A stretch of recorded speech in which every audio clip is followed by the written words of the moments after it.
The year was 1258. The once great mosques of Baghdad were devoured by the flames as chaos fell on the capital city. Countless dead bodies were strewn across the streets and the markets. Their rotting, disfigured faces witnessed the pestilence, rain, and poison that offended even the scourge himself, Hulagu Khan. The ruthless Mongol leader, unable to stomach the stench, moved his camp out of the city he had just destroyed. Hulagu Khan, true to his word to the caliph, has brought them down miserably into the jaws of a lion.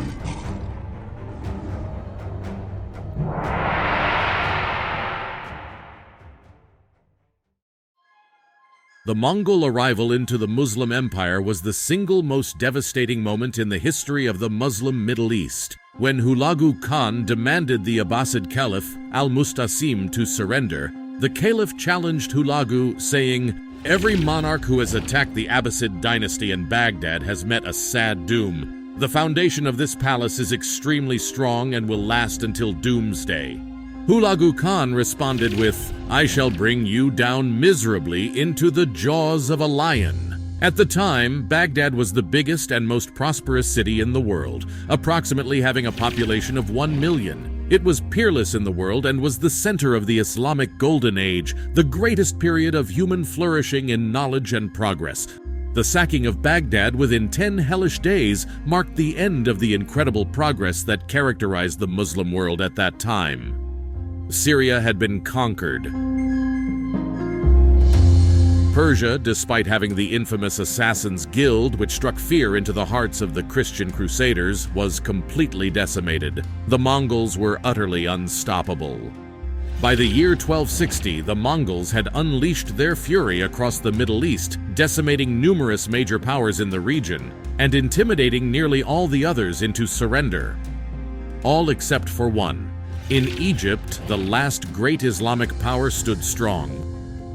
Hulagu Khan dispatched envoys insisting on the same submission from the Mamluks as he had from the others. The messengers never returned.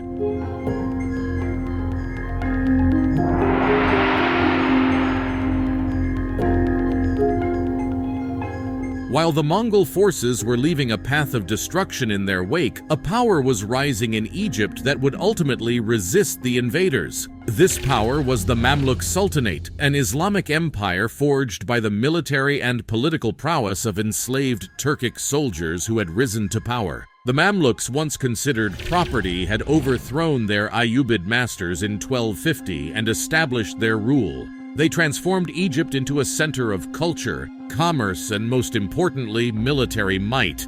As skilled horsemen, they were revered for their combat abilities. Yet, beyond their battlefield victories, the Mamluks also cultivated a strong sense of political legitimacy and religious authority, even incorporating former adversaries into their political structure. Under their rule, Egypt was the last stronghold of power in the Islamic world, standing defiantly as the Mongol Empire decimated lands. It was here in the heart of Cairo, where the Mamluk Sultan Saif ad-Din Qutuz prepared for the inevitable confrontation with the Mongol invaders.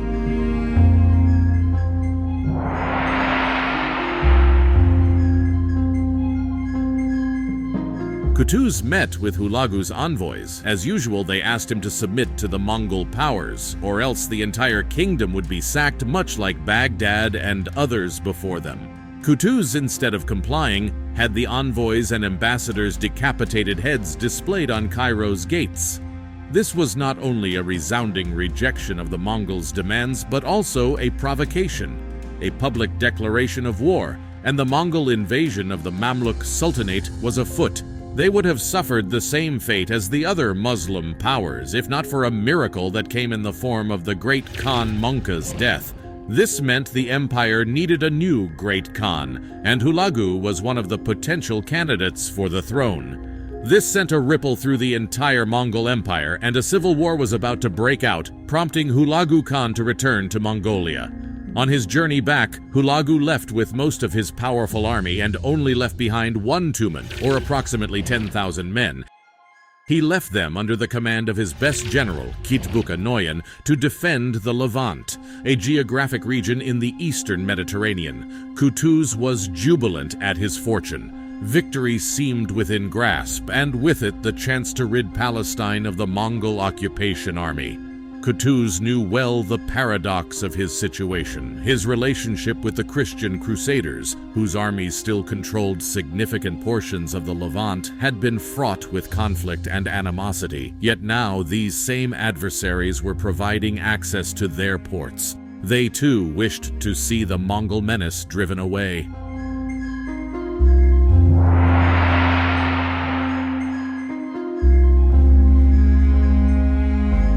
And a cataclysmic clash was about to happen. As the Mamluks readied themselves to collide with the Mongols, Kitbuka's army was held in Damascus by a rebellion, slowing down their progress.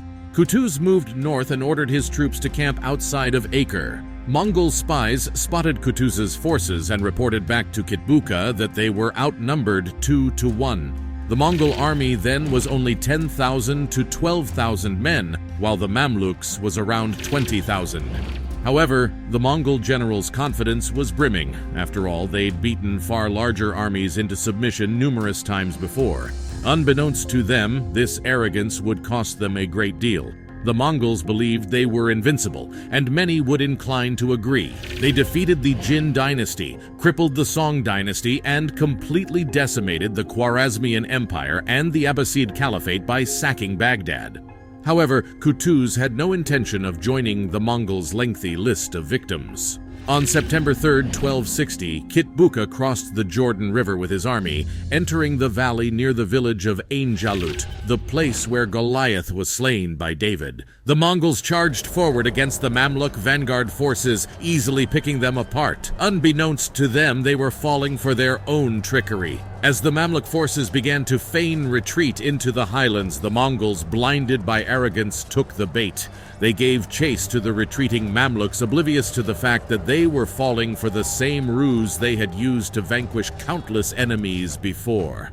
Hidden just past the highlands, the other half of the Mamluk army waited, ready to spring the trap. Once the Mongol forces plunged into the highlands, the Mamluks launched their counterattack. The Mongols were weary from the pursuit and exhausted by the desert's blistering temperatures, but before they could react, they already found themselves surrounded. The Mamluk armies, at home in the harsh desert terrain, rained down arrows upon them. Realizing too late the peril they were in, the Mongols tried to break free, but to no avail. The Mongols then assaulted Kutuz's left flank, effectively piecing them apart, but Kutuz sent his right flank forces to neutralize the threat. Using his reserve forces, Kutuz reinforced his army, further depleting the Mongol army's chance at victory. In the midst of the chaos, Kutuz led his elite guard legion plunging into the fray. This finally sealed the Mongols' fate. Even as the Mongol host reorganized, they remained trapped, overwhelmed by the relentless Mamluk assault. Several Mongol officers were killed in the fight, including Kitbuka. The foot soldiers began to flee, but Kutuz wasn't going to stop. They slaughtered the weakened Mongol army, killing around 10,000 soldiers. It was an unprecedented defeat in Mongolian history. The immortal Mongols were no more. They had met their match. The Mamluks' victory at Ain Jalut was a turning point. It marked the first significant defeat of the Mongols and checked their westward expansion. The battle effectively stopped the Mongols at the edge of the Islamic world, preventing them from advancing into Egypt and North Africa. Had the Mamluks failed at Ain Jalut, the Mongols would likely have continued their campaign of destruction, spreading further into Egypt and the Maghreb. The cultural, intellectual, and religious institutions that had made the Islamic world might have been lost forever. Instead, Kutuz's victory enabled the Mamluks to safeguard these institutions and ensured the survival of the Islamic civilization. The Mongols were undoubtedly one of the most powerful armies in history, but at the hands of the Mamluks, they suffered an unprecedented defeat, losing 4 more times in 5 battles. The Mongols' aura of invincibility was effectively broken. Although they were the greatest empire in the history of the world, their loss at Ain Jalut catalyzed their eventual decline.